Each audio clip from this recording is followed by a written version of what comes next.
નમસ્કાર વિદ્યાર્થી મિત્રો, હું વંશી ગોયા. સ્વાગત છે આપનું માં આશાપુરા વિદ્યા સંકુલના ઓનલાઈન ગ્રુપમાં. આપણે ધોરણ 10 ગણિતમાં પ્રકરણ નંબર 13 પૃષ્ઠફળ અને ઘનફળના દાખલા કરી રહ્યા છીએ, જેમાં આજના વિડીયોમાં આપણે સ્વાધ્યાય 13.2 માં દાખલા નંબર 5 અને 8 કરીશું.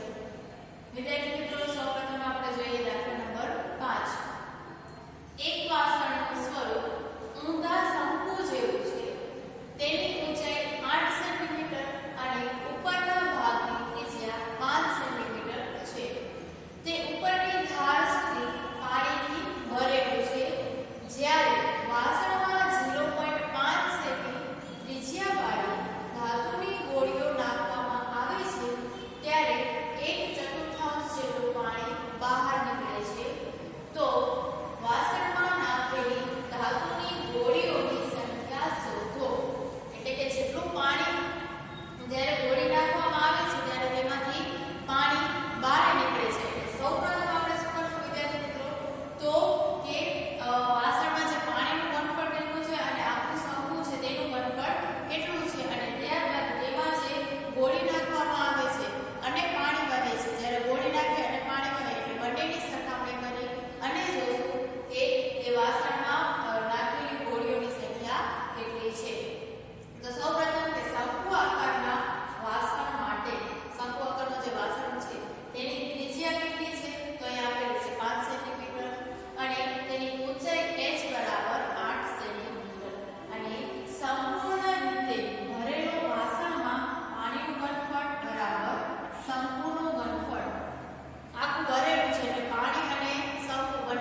દાખલામાં તો જે વાસણ આપેલું છે એમાં પાણી કેટલું ભરેલું છે એની ચકાસણી કરવાની છે અને બાળકનો જવાબ સાચો છે કે નહીં એ ચકાસવાનું છે.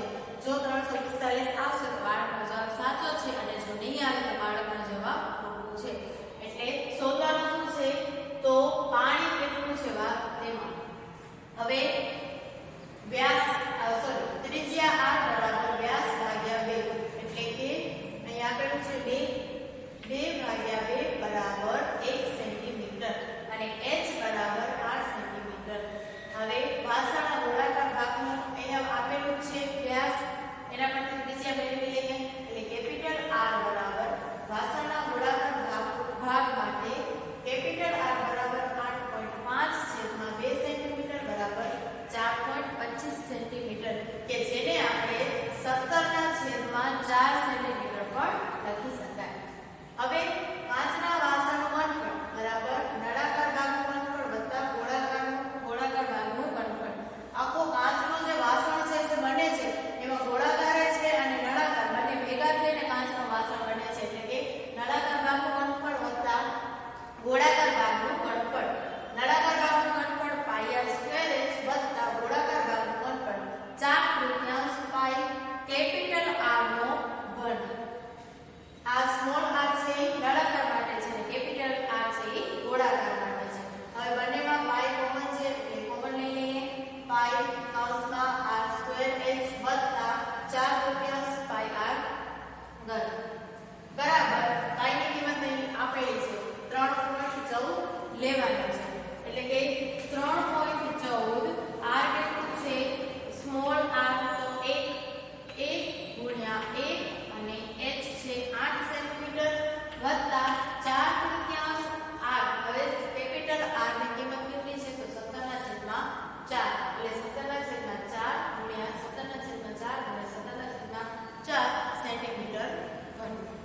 હવે 3.14 હમણાં એમ જ મૂકી દઈશું અને આખા કૌંસનો ગુણાકાર 110.354 સેન્ટીમીટર ઘન જે